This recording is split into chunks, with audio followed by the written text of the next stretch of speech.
오늘 말씀은 하나님의 시간표는 실수하지 않는다는 그런 취지로 말씀을 전하고자 합니다. 하나님의 시간표는 실수하지 않는다. 하나님의 시계는 지금 그때임을 말하고 있죠. 그래서 오늘 말씀 전하기 전에 누가복음 12장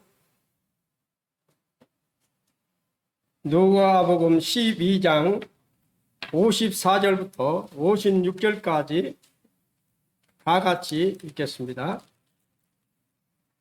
누가복음 12장 54절부터 56절까지 다 같이 읽겠습니다.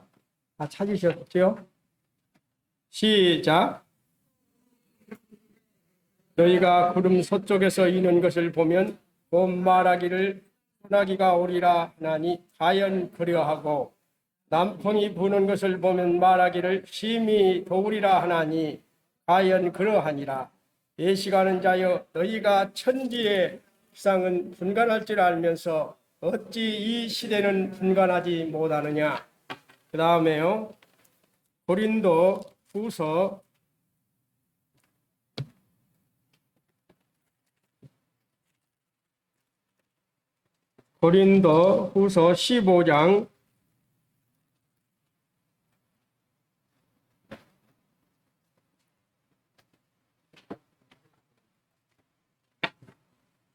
15장 57절부터 58절까지 고린도 전서 15장 57절부터 58절까지 다 같이 읽겠습니다. 시작. 우리에게 승리를 주시는 하나님께 감사하노니 그러므로 내 사랑하는 형제들아 견실하며 흔들리지 말고 항상 주의 일에 더욱 힘쓰는 자가 되라. 이는 너희 수고가 주 안에서 헛되지 않은 줄을 알미라. 금방 누가복음 12장 54절부터 56절까지 말씀을 드렸습니다. 너희가 구름이 서쪽에서 이는 것을 보면 소나기가 온다고 말하고요. 그리고 남풍에서 부는 바람을 보면 덥겠다가 그렇게 다 알면서도 우리가 천지의 기상은 분간할지 알면서 지금 이 시대는 분간하지 못한다고 지금 이야기하죠. 지금 그래서 오늘 주제를 하나님의 시간표는 실수하지 않는다는 그런 말씀으로 교제를 하고자 합니다. 언제 어느 때 어떤 일을 당할지 모르는 게 우리 인생사지요. 그래서 인간들의 시간표는 인간의 계획은 언제나 불확실하죠. 우리가 계획을 세우고 달력에다 다 적어놓고 계획을 세우고 하지만 그 때대로 되지 않지요. 그리고 언제 어느 때 어떤 일이 일어날지도 모르죠. 어제 제가 간단히 어제 일이에요. 어제 일. 이게 제가 이게 차를 한 12년 정도 불렸는데 이게 어제까지 마량이 제가 새벽에 다녀왔어요. 어제 운영을 많이 했는데 잘 됐거든.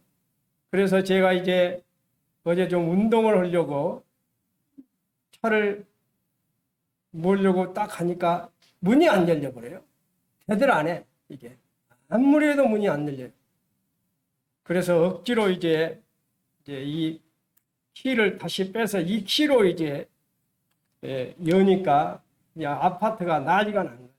왜냐하면 강제로 여니까 이게 이제 막 소리를 지르고 그래서 경비 아저씨가 튀어나오고 그래서 이제 시동을 걸고 이제 삼성누노에 갔어요.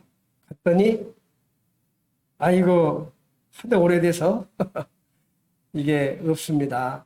이게 이제 이걸로 쓰지 말고 연속 이렇게 이제 수동으로 키를 꼽아서 쓰는 수밖에 없습니다.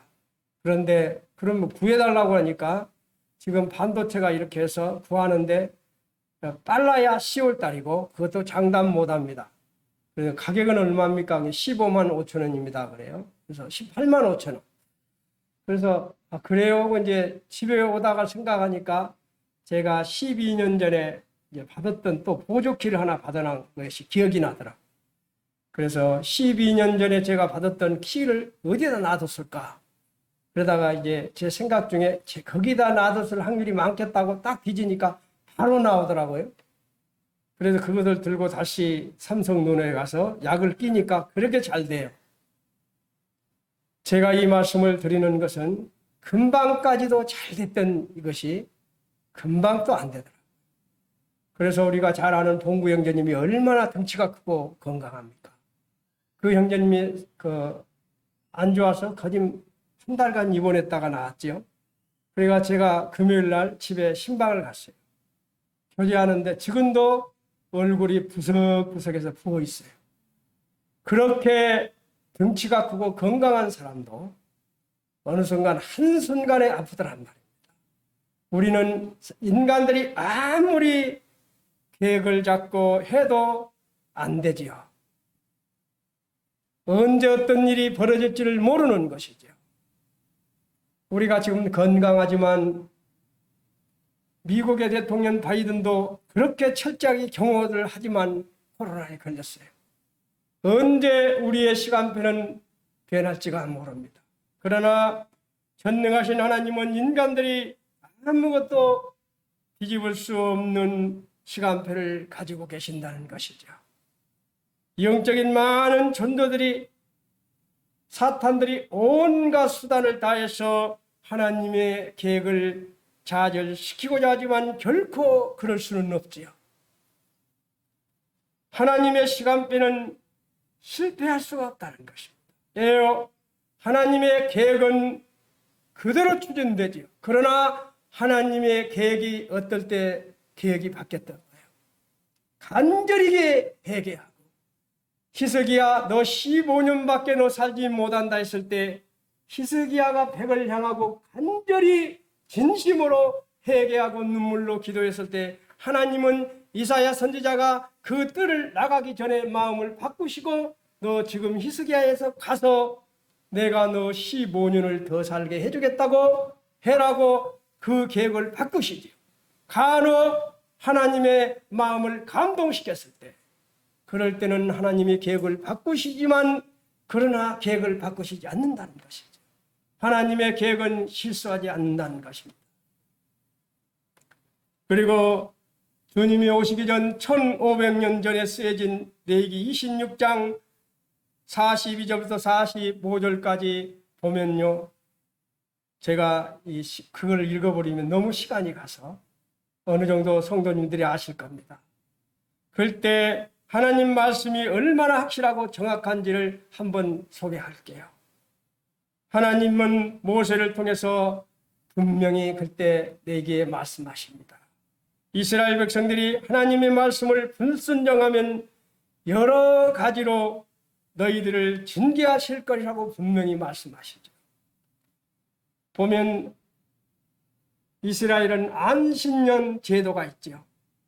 우리 안식일을 우리가 지켜라겠지만 땅도 안식년이 있단 말입니다. 안식년 제도가 6년간을 농사를 지어 먹이면 7년 차에는 1년을 쉬라는 거예요.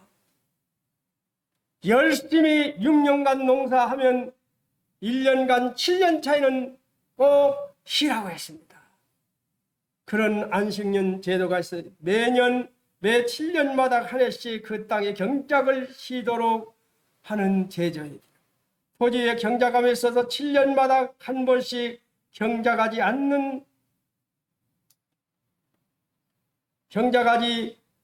않으면 안 되도록 해놨어요. 꼭 1년씩을 쉬라고 했습니다. 그런데 이스라엘 백성들은 어떻게 했어요? 490년간을 지키지 않습니다. 490년간을 지키지 않을 때 하나님께서 어떻게 합니까? 너희들을 포로로 보내겠다고. 그래서 490년간을 계산하면 며칠이에요? 70년이죠. 70년을 안 지킨 거예요. 6년 하고 나면 1년은 쉬고 그 다음에 6년 하고 쉬고 그렇게 농사를 지라겠어요. 그 대신 하나님이 어떻게 약속했어요? 그러면은 6년간 농사 짓고 1년간 안 쉬면 굶어 죽으라는 말입니까? 그런 말을 할 수 없도록 어떤 제도를 만들었습니까? 그들이 6년째는 3년간 먹을 수 있도록 부족함이 없이 소출이 나오겠다는 대단하신 것이죠. 우리 같으면 할 수 없지만 하나님이기 때문에 하실 수 있는 것이지요. 6년째는 몇 년을 3년치의 소출이 나오겠다는 것입니다. 3년치의 소출을 줄 테니까 너희들 1년만 놀아라. 1년간 땅을 묵혀라 했어요. 그런데 이스라엘 백성들은 그 말씀을 어기고 490년간을 지키지 않습니다. 70년간을 연속 농사를 지어버려요. 그랬을 때 하나님께서 어떻게 합니까? 이스라엘 백성들을 이제 참 포로로 잡혀가게 만들죠. 바벨론 포로로 잡혀가서 몇 년을 짓습니까? 70년을 바벨론 포로 생활을 하게 만들어버립니다. 그러니까 그 땅을 농사 지을 사람이 없으니까 그대로 70년간을 그대로 묶게 만들어버리는 거예요. 그런 하나님이 우리가 믿고 있는 하나님이라는 사실입니다. 분명히 하나님은 모세에게 경고를 했어요. 너희들은 안 지키면 불순종하면 내가 너희들에게 그냥 두지 않겠다고 분명히 말하지요. 징계할 것이라고 말씀했습니다. 만일 그들이 7년에 1년씩 땅을 안식하지 않으면 그 땅에서 몰아내어 포로가 되게 하실 것이라고 분명히 말씀을 했습니다. 우리도 가나안 정탐에 갔을 때 각각 지파에서 12명을 뽑았지요. 각각 지파에서 한 명씩 뽑을 때 그 사람들은 대단한 사람들입니다. 각각 지파에서 아무나 보냅니까? 우리나라에서 한 명을 누굴 보내면 그 한 사람을 보낼 때는 그만한 능력을 갖추고 인격을 갖추고 어디다 내놔도 손색이 없는 사람을 우리는 이렇게 선택해서 보냈죠. 우리 국가의 대표로 보냈죠. 그렇다면 이스라엘 백성들 12명의 지파들이 한 명씩 뽑아왔을 때 그 사람이 남이 왔습니까? 다 자기 지파에서는 나름대로 인정을 받고 영성이 있는 사람들이었죠. 그런데 12명이 와서 어떻게 정탐하고 논 후에 10명은 정말 아버지 하나님의 능력을 부인하는 소리를 하지요. 다 옳은 소리를 하지만 믿음이 빠진 소리였을 때 갈렙과 여호수아만은 믿음의 소리를 해서 어떻게 합니까? 그때 하나님이 40일간 정탐했는데 그런 부정적인 말을 했을 때 40년을 광야에서 살게 만드시지요. 하루에 1년씩 계산해서 40년을 쉽게 말해서 세상 말로 뺑뺑이 돌리는 것이죠. 40년간 20세 이상 먹었던 사람들은 다 광야에서 죽게 만들어 버렸습니다. 그런 분이 우리 하나님이라는 사실. 하나님은 분명하게 이스라엘 백성들에게 너희들을 6년간 농사 잘 지어먹고 7년 차에는 꼭 농사를 짓지 마라. 내가 그 대신 6년치에는 꼭 3년의 소출을 줄게. 3년간 너희 먹고 살게 해줄게. 그렇게까지 했는데도 그들은 약속을 지키지 않았다는 거예요. 그래서 하나님이 결과적으로 개입하셔서 포로가 되게 하신다는 거예요. 바벨론으로 포로 생활을 70년을 하게 만든다는 사실입니다. 7년에 1년씩 그 땅을 쉬게 했는데 490년 동안 사용을 했다는 것입니다.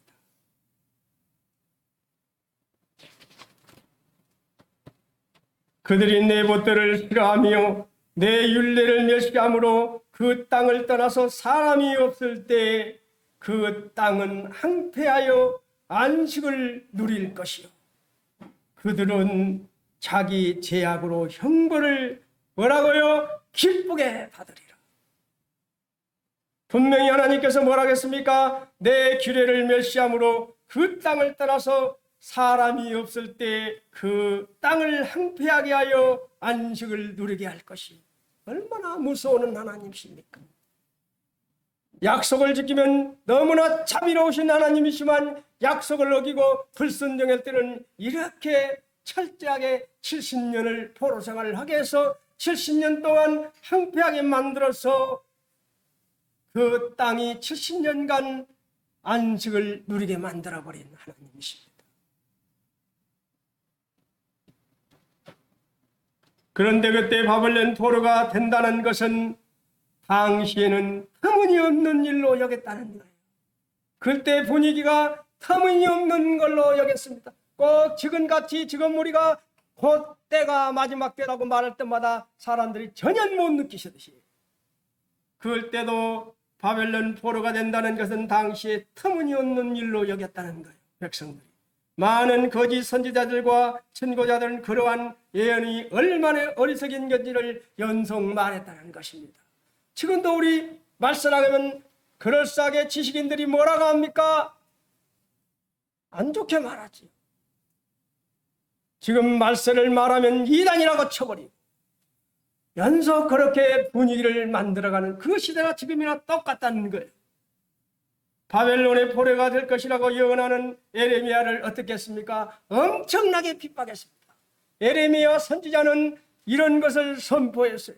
너희들이 농사짓고 않으면, 하나님께 불순종하면 포로로 잡혀간다고, 바벨론으로 끌려간다고 에레미야는 선포했을 때마다 거짓 선지자들과 주변 사람들이 에레미야를 얼마나 핍박했습니까? 지금도 똑같다는 거예요. 지금도 지금이 마지막 때라고 경고하면 이상한 사람이라고, 이단이라고 쳐버리죠. 모든 것이 지금처럼 여전히 평상시처럼 진행됐다는 사실입니다. 거짓 선지자들은 평화롭다고 예언을 했습니다. 하나님이 하신 말씀대로 이스라엘이 포로로 끌려갈 조짐은 거의 보이지 않았습니다. 전혀 그런 조짐이 없었습니다. 하지만 6년 뒤에 바벨론 군대는 마지막 군사작전을 수행합니다. 그렇게 해서 그들은 왕을 포로로 잡아 앙일을 폐위하고 유대 백성들을 바벨론으로 싹 끌고 가버리죠. 그렇게 해서 70년을 포로 생활이 시작되는 거예요.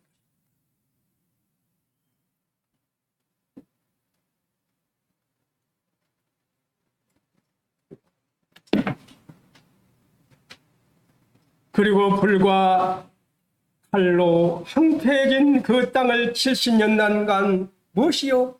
야생 동물들이 머무는 황량한 곳으로 만들어버렸어요.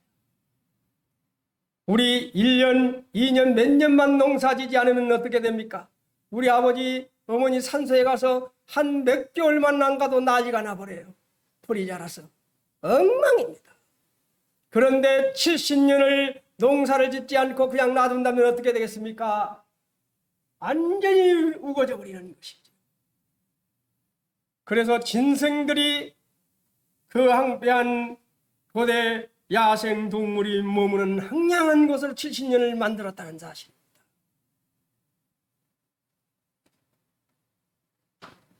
땅이 양폐하며 안식을 누릴 것이라고 말했어요.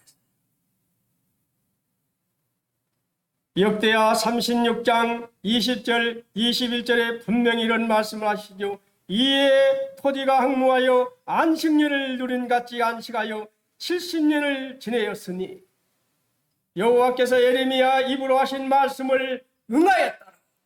예레미야가 했던 말씀이 그대로 응해졌다는 사실입니다.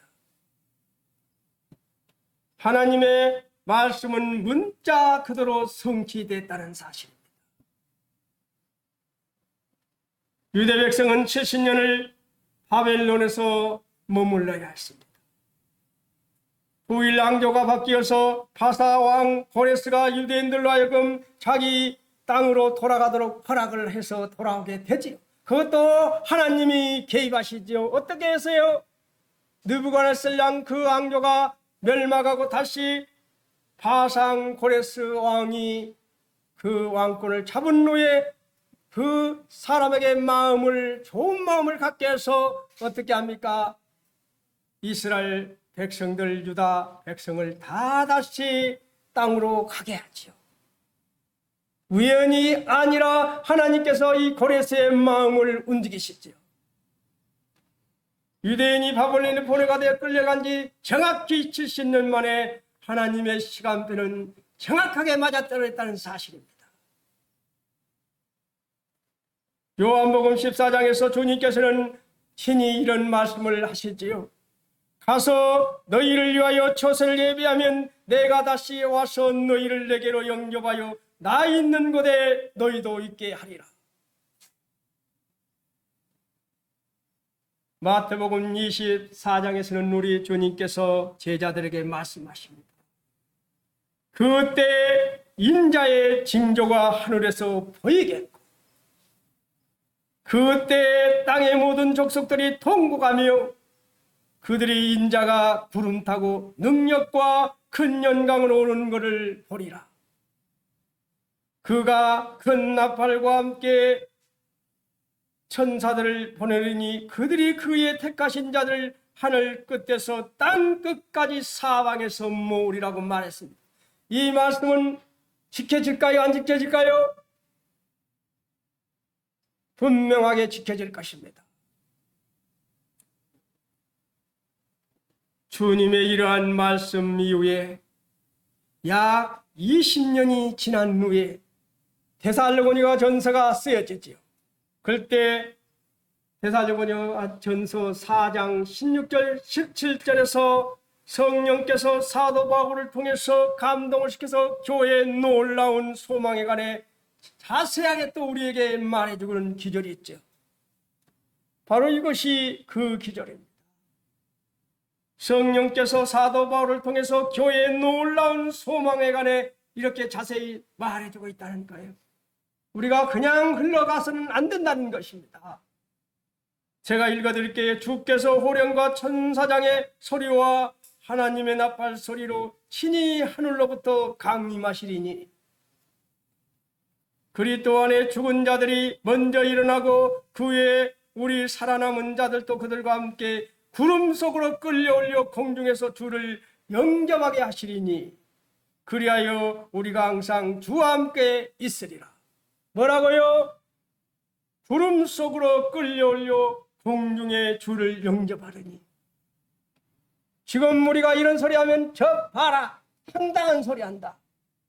1m 75에 75kg가 나는 사람이 어떻게 하늘로 구름 타고 올라간단 말인가. 또 우리 봉구 형제 같이 덩치가 큰 한 90kg 나가는 형제가 올라갈 수 있단 말인가. 그렇게 말할 수도 있겠지요. 그러나 우리에게 하나님이 우리가 하도 의심스럽게 하도 그런 믿음이 없기 때문에 우리에게 자연적으로 보여준 사건이 있습니다. 무엇입니까? 우리 시골에 가면 박영영 모치님, 박영수 모치님 두염 있죠, 두염. 옛날에는 지금 걸음이 이렇게 비료가 나기 전에는 그런 풀을 베다가 걸음을 많이 했지요. 그래야 걸음에다가 똥을 붓고 해서 썩혀서 그렇게 만드는 걸음 있지요. 그때 그 걸음에서 군뱅이가 많이 나왔습니다. 그 군뱅이가 나중에 나무에 붙어서 매미가 되죠. 그 정확히 며칠이 지나면 된지는 모르겠는데 매미가 돼서 맴맴하고 노래를. 그 군뱅이를 보고 네가 나중에 저 나무에서 아름다운 노래를 부를 것이라고 말하면 누가 믿었겠습니까? 그런데 그 매미가 나중에 맴맴 노래를 부르면서 나무에 붙어서 노래를 부르지요. 그거를 보면서 우리는 알 수 있는 것이지요. 그 군뱅이가 어떻게 해서 그 아름다운 노래를 부르는 매미가 될 수 있습니까? 또 우리 모친님들 옛날에 누에 많이 키웠을 겁니다. 누에 키우면 그 누에가 뽕을 먹고 자라는데 얼등한 일정한 시간이 되면 나중에 나비가 돼요. 나방이 돼서 날아갑니다. 그 군뱅이를 보고 네가 나중에 나방이 될 거라면 나방을 믿겠습니까? 우리가 믿음이 없기 때문에 하나님은 우리에게 이런 자연을 통해서 변화될 것을 보여주고 있는 것이에요. 그래서 우리가 호련히 순식간에 공중으로 변화된다는 사실. 그래서 오늘 또 예배 시간에 변화하니 너무나 감사한 것이잖아요. 저 같은 이러한 몸무게가 나는 사람이 호련히 순식간에 변화돼서 올라간다는 사실. 이것이 쉬워요. 안 믿어집니까? 70년을 묶이셨던 하나님, 노아 황제를 통해서 120년 동안 방주를 만들고 40일 40주야 물 위에서 터지고 밑에서 창수가 터져서 온 인류를 멸망시켰던 하나님이 왜 이 일을 못하겠습니까?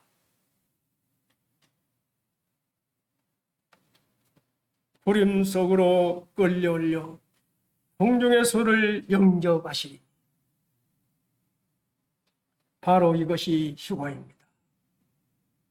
바로 이것이 휴거예요. 이 휴거가 어떤 사람만이 가신다고요? 구원받은 자, 생명책에 기록받은 자가 간다는 것입니다. 그래서 주님을 영접하지 않은 자는 정말 오늘 고민을 많이 해봐야 하는 것이죠. 저도 저희 형님이 예수님을 안 믿으려고 할 때 휴거라는 책자를 주었어요. 그 책자를 보고 그래 우리 어머니, 우리 형님, 우리 누나들 다 올라가 버리는데 그럼 나 혼자만 남으란 말인가 하면서 제가 다시 성경을 보기 시작했고 그래서 주님을 영접했습니다. 오늘 오신 우리 성근자매님과 같이 계시는 분에게 저는 분명히 말하고 싶어요. 생명책에 기록되지 못하면 절대 이 휴거에 동참할 수 없다는 것입니다. 제 말이 아니라 하나님의 말씀이에요.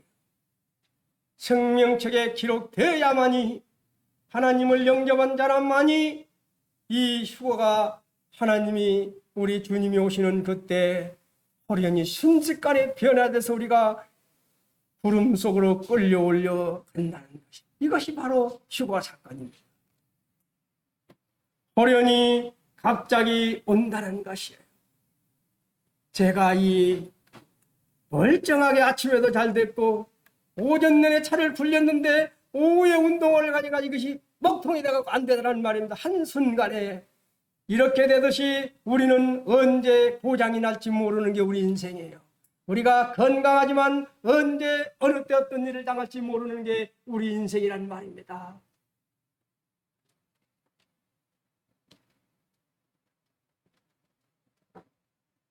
전능하신 하나님은 누구도 뒤집을 수 없는 시간표를 가지고 계십니다.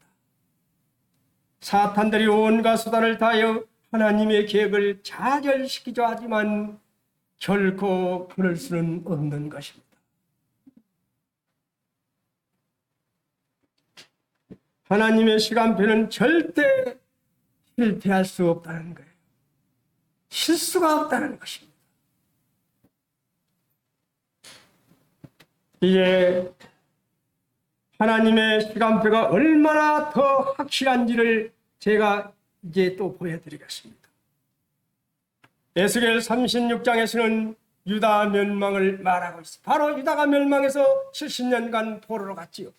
에스겔 36장에서는 유다의 멸망을 말하고 있습니다. 유다가 언제 멸망했습니까? BC 586년에 멸망했습니다. 그리고 에스겔서 37장에서는 이스라엘이 독립할 것을 말하고 있어요. 이스라엘이 그런 많은 생활을 돌아다니면서 방랑했는데 1948년 5월 14일 날 독립을 했습니다. 도저히 이스라엘 민족이 독립할 거라 상상을 못했는데 에스겔서 37장에서는 이스라엘 독립할 것을 예언하고 있어요. 그리고 에스겔서 38장과 39장에서는 곡과 마곡의 전쟁이 일어날 것을 말합니다. 바로 이제 그 전쟁은 오고 있습니다. 그 전쟁이 임박했음을 우리에게 말하고 있습니다. 그리고 에스겔 40장부터 48장까지는 청년 안국에 대해서 말을 하고 있습니다. 이 두 가지는 이미 이루어졌지만 두 가지는 이루어져 가고 있습니다. 곡과 마곡의 전쟁은 내일이 올지 1년 후에 올지 3년 후에 올지는 모르지만 지금 진행되고 있다는 사실입니다. 앞으로 곡과 마곡의 전쟁은 확실하게 일어날 것입니다. 바로 제가 이제 성경을 한 군데 보겠습니다. 에스겔 38장입니다.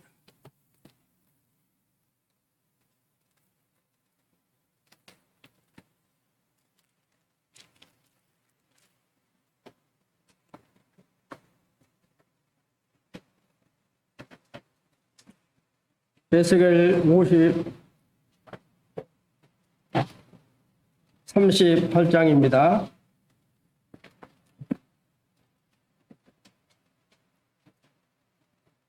38장입니다. 제가 5절 읽어드리겠습니다. 구약 1211쪽입니다. 38장 5절 그들과 함께 한 방패와 투구를 갖춘 바사와 부수와 북과 고멜과 그 모든 때와 북쪽의 끝에 도갈마 족속과 그 모든 때 곧 많은 백성의 무리를 너와 함께 이끌어내리라.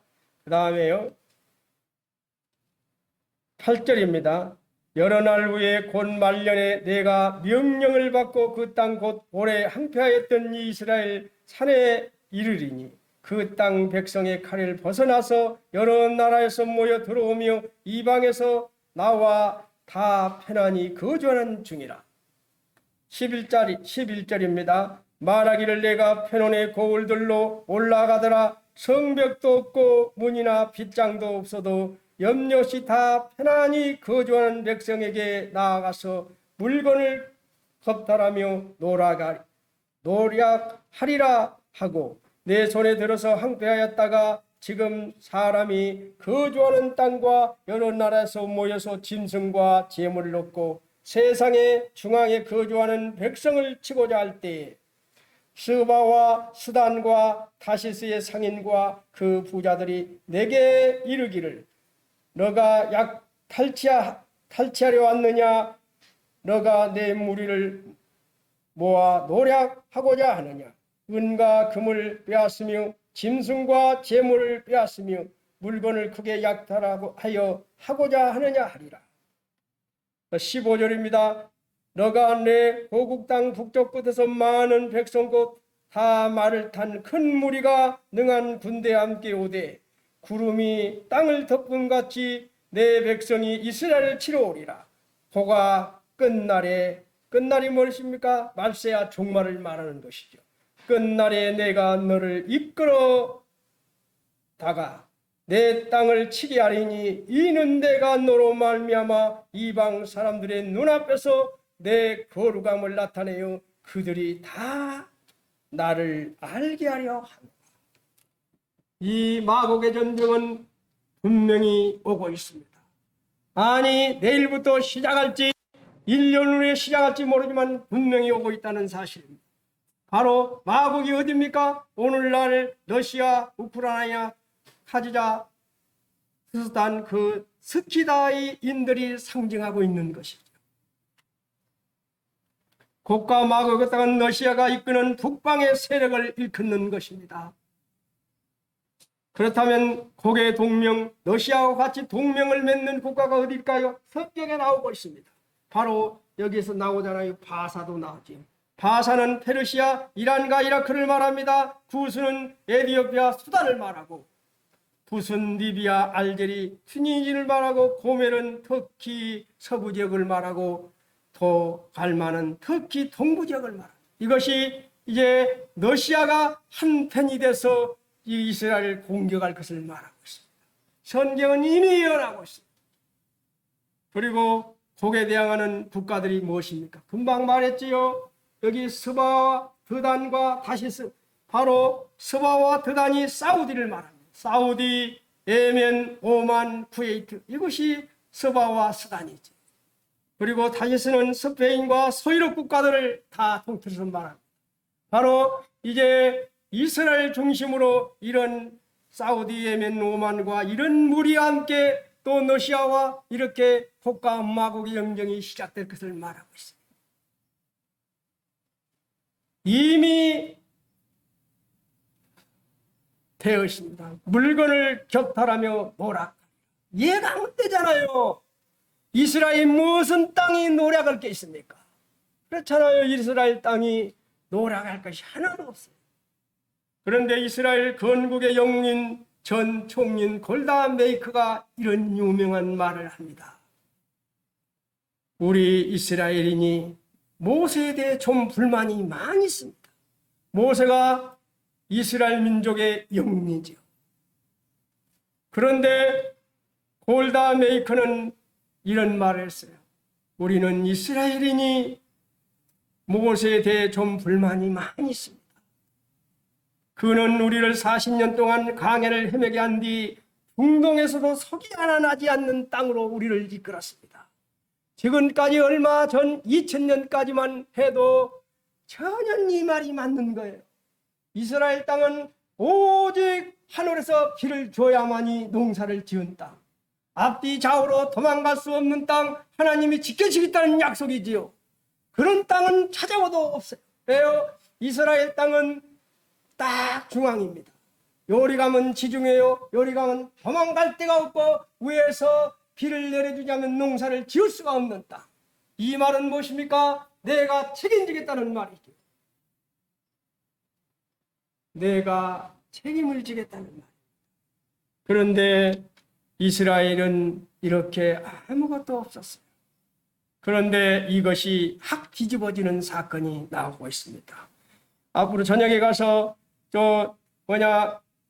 신명기 33장을 한번 읽어보세요. 얼마나 큰 축복이 거기에 담겨 있는지. 그런데 성경에서 이스라엘은 기름을 나올 수가 없으니까 가까운 곳에서 기름을 살 수가 없었어요. 가까운 지역에서 절대 이스라엘 국가에는 기름을 팔지 않습니다. 그래서 이스라엘은 먼 데 있는 멕시코, 노르웨이 등에서 기름을 사와야 했어요. 그런데 성경에서 영감을 받아 석유를 발견하게 됩니다. 2004년 이스라엘 첫 유전 발견이 되지요. 우리나라의 중앙일보에서 2004년 6월 14일 날 성경서 영감받아 석유 발견이라는 그러한 내용이 나오기 시작합니다. 이스라엘 유전개발 사장인 누시켄 사장이 구약성경 신명기 33장에서 언급한 기바트 올람, 바로 보물이라는 뜻이죠. 보물이 온유일 가능성이 크다고 생각하고 그가 성경의 가르침에 따라 그 위치를 탐사하기 시작합니다. 그런데 신명기 33장에서 18, 19, 24절에 나오는 이 기절이 있지요. 스불론에 대하여는 일러스되 스불론이여 너는 밖으로 나감을 기뻐하라. 이사가리여 너는 장막이 있음을 즐거워하라. 그들이 백성들을 불러 산에 이르게 하고 거기에서 의로운 제사를 드릴 것이며 바다의 풍부한 것과 모래에 감추인 보배를 흡수하리로다. 24절 아셀에 대해서는 일렀을 아셀은 아들들 중에 더 복을 받으며 그의 형제에게 기쁨이 되며 그의 발이 뭐라고요? 기름이 잠길지어다. 얼마나 우리 아버지 하나님은 대단하신 분입니까? 모세가 이스라엘 백성들 12지파를 축복을 하지요. 각각 축복을 하면서 스불론 지파와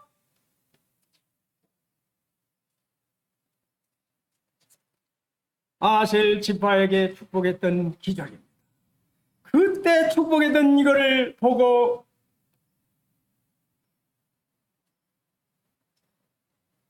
포비아 누시켄 사장은 이 성경을 믿고 탐사하기 시작합니다.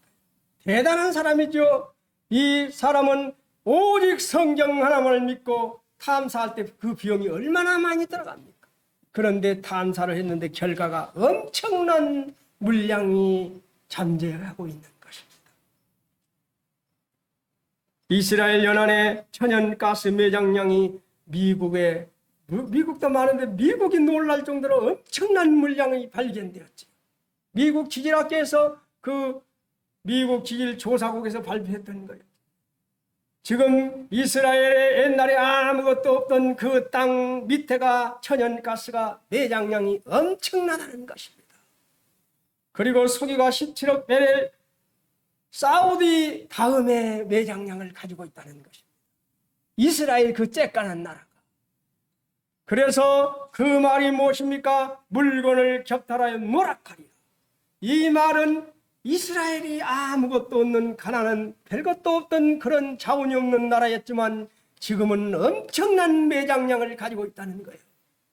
그래서 러시아가 천연가스 때문에 온 소유럽을 장악하고 있지요. 그 배관으로 다 공급하고 있습니다. 그런데 러시아가 이제 이거를 갖고 있으니 자기들의 영향력을 행사할 수 없는 때가 곧 온단 말입니다. 그래서 러시아가 가만히 안 있고 이 성경의 말씀대로 이제는 그 무리를 지어서 이스라엘 점령할 것을 공격할 것을 성경은 이미 에스겔서에서 말하고 있다는 곡과 마곡의 전쟁이 시작된다는 것. 이것이 오늘 시작될지 어쩔지는 저도 모르겠지만 얼마 남지 않았다는 거예요. 그거는 바로 말세가 오고 있다는 것입니다. 우리는 그런 것을 보기 전에 희구하고 올라갈 것입니다. 그러한 전쟁이 있기 전에 우리는 없다는 거예요. 내 말이 아니라 성경의 말입니다. 호련히 순식간에 변화해서 우리는 올라갈 것입니다. 곡과 마곡의 전쟁은 곧 시작이 될 것입니다. 러시아가 그동안 소유럽 지역에서 천연가스 공급의 능력을 통해 철권을 시도했어요. 큰 소리를 많이 쳤습니다. 지금도 그러잖아요. 너희들 말 안 들으면 안 죽어버려. 그러니까 프랑스 같은 데는 어떻게 합니까? 뒤에는 싹싹 받아나가잖아요. 왜요? 천연가스가 안 오면 어떻게 할 수가 없어요. 그렇게 했는데 이제는 이스라엘이 엄청난 물량을 갖고 있다는 것입니다. 그래서 러시아와 터키는 터키 스트림이라는 걸로 지금 배관을 묶고 있지요. 천연가스 배관을 묶고 있습니다. 이제 러시아가 이스라엘 때문에 영향력을 잃어갈 때가 오고 있다는 것입니다. 그때가 점령을 공격을 한다는 것이죠. 이 앞전 주에도 우리 이용수 형님이 삼성전을 이야기했죠. 삼성전은 다 준비가 되어 있습니다. 그 준비되어 있듯이 되면 또 마지막 때임을 말하고 있죠. 이스라엘에서 성전을 준비하는 것은 마지막 때가 얼마 남지 않았다는 또 다른 신호인 것이죠. 얼마나 빨리 오느냐 모르지만 우리 세대가 예수님의 재림을 경험하는 세대가 될 수 있다는 것입니다. 저는 이 말씀을 오늘 하기 위해서 말씀을 준비했어요. 얼마나 빨리 오느냐 늦게 오느냐 일 뿐이니 우리 세대가 예수님의 재림을 경험한 세대가 될 수 있다는 것입니다. 모르겠어요. 저는 죽고 나면 또 우리 하진이 하윤이 세대 올지는 모르지만 이미 준비는 돼 있다는 사실입니다. 그래서 순식간에 호련히 다 변화하리니 이 사실을 여기 있는 우리 성도님들은 믿으시길 바랍니다. 호련히 순식간에 변화하리. 나도 몰라요 어떻게 변화될지는. 분뱅이가 매미가 됐듯이 누에가 나방이 되듯이 내가 어떤 모양으로 변해서 호련히 순식간에 변해서 공중으로 올라갈지는 나도 모르지만 성경은 분명히 말하고 있습니다. 순식간에 호련히 다 변화. 그렇다면 우리의 삶은 바뀌어야 하는 것입니다. 이스라엘 백성들이 7년간, 6년간 농사짓고 6년 차에는 내가 3년치를 너희들에게 풍성하게 농사짓게 해줄게. 또 지키지 않고 490년간을 농사를 지어먹었다가 어떤 꼴을 당했습니까? 70년간 포로 생활했다는 거예요. 성경은 절대 두도매지 않습니다. 약속한 대로 지금까지 다 이루어져 가고 있습니다. 하나님의 약속은, 하나님의 계획은 변하지 않는다는 사실입니다. 고린도전서 15장 제가 같이 읽었는데 제가 한번 읽어드리고 이제 끝나고자 합니다. 고린도전서 15장 52절에 보면 나팔 소리가 나매 죽은 자들이 썩지 아니할 거로 다시 살아나고 우리도 변화하리라. 분명히 우리가 변화합니다. 이것을 믿으시길 바랍니다. 그러므로 내 사랑하는 형제들아 견고하며 흔들리지 말며 항상 주의 일에 더욱 힘쓰는 자들이 되라. 이는 너희 수고가 주 안에서 헛되지 않은 줄을 알미니라. 우리 이 말씀을 명심하시길 바랍니다. 하나님의 유업을 얻기 위해서는 반드시 하나님의 시간표를 믿어야 합니다. 하나님의 시간표는 분명히 이루어집니다. 우리 성근자매 옆에 계신 분도 꼭 생명책에 기록되어서 오늘 저녁에 휴거가 될지 내일이 될지 모르기 때문에 제가 하는 말씀입니다. 생명책에 기록되지 않은 자는 여기에 동참할 수 없다는 것이 이 성경의 말씀입니다. 생명책에 기록된 자, 주님을 영접한 자만이 호련히 순식간에 변화돼서 휴거에 동참할 수 있다는 사실입니다. 제가 그냥 공갈치는 게 아닙니다. 그만치 우리 선근자매를 통해서 기도하기 때문에 저 기도하고 있어요. 주님을 영접해서 같이 호련히 순식간에 같이 휴거할 수 있는 그런 성도가 되게 달라고.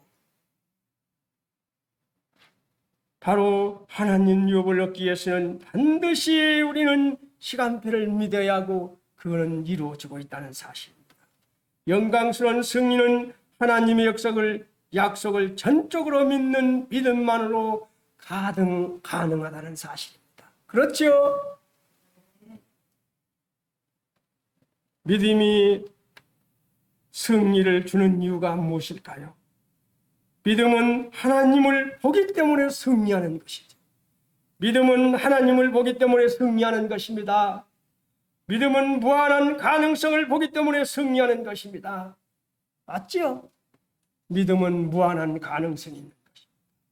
그래서 우리는 이 마지막 때의 재물에 대한 애착을 버려야 하는 것이며 게으름과 쾌락의 욕구를 버려야 하는 것이며 바로 무엇보다 하나님 일을 구해야 한다는 사실입니다. 그렇죠? 우리가 이 마지막 때임을 안다면 우리는 재물에 대한 애착을 버리며 게으름과 쾌락의 요구를 버려야 하며 무엇보다 하나님 길을 구해야 하는 것입니다.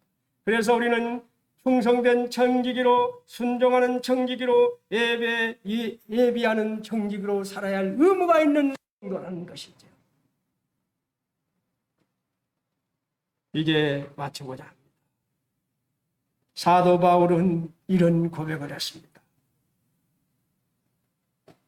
나의 나된 것이 하나님의 은혜라고 고백했습니다. 나는 날마다 죽노라고 고백했습니다. 그리고 사도 바울은 나는 오늘날까지 범사의 양심을 따라 하나님을 섬겼나라고 고백했습니다. 그리고 나를 본받으라고 고백했습니다. 사도 바울은 이런 고백을 하고 주님 품으로 갔습니다. 이 고백이 우리에게 있기를 바랍니다. 우리도 사도 바울과 같이 나의 나된 것이 하나님의 은혜라고 고백하시길 바랍니다. 나는 날마다 죽노라고 고백하시기 바랍니다. 나는 오늘날까지 범사의 양심을 따라 하나님을 섬겼다. 나를 본받으라고 그렇게 고백하는 삶이 되기를 바랍니다. 저는 저의 죽는 그날 제 사랑하는 자녀들과 손녀딸 앞에 사랑하는 성도들 앞에 나를 아는 지인들 앞에 사도 바울 같은 그런 고백 나는 오늘날까지 범사의 양심을 따라 하나님을 섬겼노라. 나를 본받으라고 그렇게 고백하다가 주님 품에 가게 달라고 기도하고 있습니다. 우리 군산 번영록 교회 성도들이 사도 바울 같은 이런 고백 그리고 이스라엘 백성 같은 그러한 우매한 행동이 없는 우리의 삶이 되기를 바라면서 이제 거제를 마치고자 합니다. 감사합니다.